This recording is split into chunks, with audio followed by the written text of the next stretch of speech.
শিক্ষকের অনুপস্থিতির জেরে চরম বিপাকে পুরুলিয়ার মানবাজারের গোপালনগর আশুতোষ উচ্চ মাধ্যমিক বিদ্যালয়। উপযুক্ত পরিমাণে শিক্ষক না থাকায় দীর্ঘদিন ধরেই ব্যাহত হচ্ছিল শিক্ষা পরিষেবা। তার উপর চাকরি বাতিল। গোপালনগর উচ্চ মাধ্যমিক বিদ্যালয়ে বর্তমানে ছাত্রছাত্রীর সংখ্যা রয়েছে 1610 জন। নিয়ম অনুযায়ী শিক্ষক শিক্ষিকা থাকার কথা 41 জন। এতদিন স্কুলের শিক্ষক সংখ্যা ছিল 26 জন, কিন্তু রায়ে চাকরি বাতিল হওয়ার পর রয়ে গিয়েছে মাত্র কয়েকজন, যার জেরে থমকে গিয়েছে পঠন পাঠন।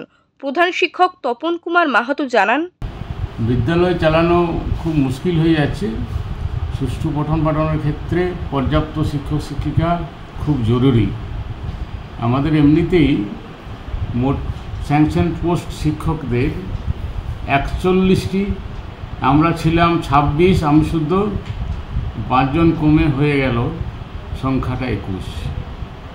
অতএব এত বড় স্কুল, সায়েন্স আর্টস সমন্বিত উচ্চ মাধ্যমিক স্তরের স্কুল, সেই স্কুল চালাতে গিয়ে বহুবিধ সমস্যার সম্মুখীন হচ্ছি। চাকরি হারিয়েছেন 5 জন শিক্ষক ও 2 শিক্ষক কর্মী, যার মধ্যে 3 জন বিজ্ঞান বিভাগের শিক্ষক ও 1 জন অশিক্ষক কর্মী, যিনি ল্যাবরেটরির দায়িত্বে ছিলেন, যার কারণে প্রায় বন্ধ বিজ্ঞান পড়ানো। অন্যান্য শিক্ষক শিক্ষিকারা জানাচ্ছেন, 1 শিক্ষক এবং 2 জন অশিক্ষক কর্মী চাকরি হারিয়েছে, কিন্তু তার মধ্যে 5 জন শিক্ষকের মধ্যে 3 জন সায়েন্সের।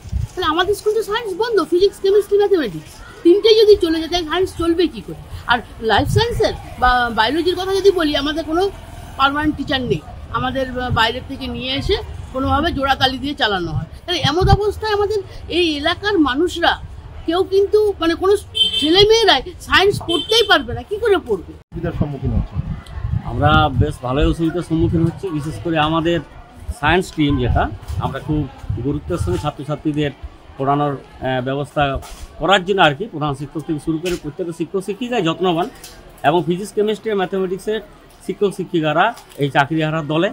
সেই দিক থেকে আমাদের সায়েন্স কীভাবে চলবে, আগামী দিনে কীভাবে পঠন পাঠন হবে, সে সম্পর্কে সত্যিই আমরা খুব দুশ্চিন্তার মধ্যে আছি। পুরুলিয়া থেকে প্রদীপ মাহাতোর রিপোর্ট, ওঙ্কার বাংলা।